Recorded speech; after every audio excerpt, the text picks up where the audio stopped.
پاکستان دنیا کا نمبر 1 ملک بن جائے گا ہر لحاظ سے، اور دوسری طرف وہ یہ کہتے ہیں کہ بانی پی ٹی آئی جو ہے نا وہ ان قریب رہا ہو جائیں گے۔ اب یہ نجومیوں نے ایسا طوفان مچایا ہوا ہے یہ 2 پوائنٹوں پہ، آپ بتائیں عوام جائیں تو کس پہ اعتبار کریں؟ آج کل تو نجومیوں پہ اعتبار کر رہے ہیں، بس عوام انہی کی امید پہ لگے ہوئے ہیں کہ جناب معیشت بھی بہتر ہو جائے گی، ہماری مہنگائی بھی ختم ہو جائے گی اور بانی پی ٹی آئی بھی رہا ہو جائیں گے۔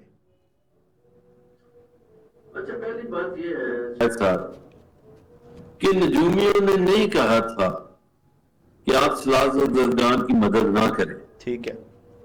نجومیوں نے یہ بھی نہیں کہا، ابھی آج کل آپ کو پتا سیلاب کے حوالے سے کوئی خبر نہیں آتی، یعنی کوئی نہیں جی، اب پتہ ہی کوئی نہیں وہ کہاں گے بیچارے سیلاب متاثرین اور ان کی امداد اور سارا کچھ۔ جی ہاں، وہ کہاں گئے؟ جی ہاں، موسم بدل رہا ہے، سردی آ رہی ہے، ان کے پاس مکانات نہیں ہے، کوئی میڈیا پر اتنی پابندی ہے کہ ان کے بارے میں کوئی خبر ہی نہیں۔ یہ تو نجومیوں نے نہیں روکا، یہاں یہ بھی نجومیوں نے نہیں روکا۔ صرف ترمیم کی خبریں ہیں اور پیپلز پارٹی کے اور مولانا کے پھڈے ڈالنے کی خبریں ہیں۔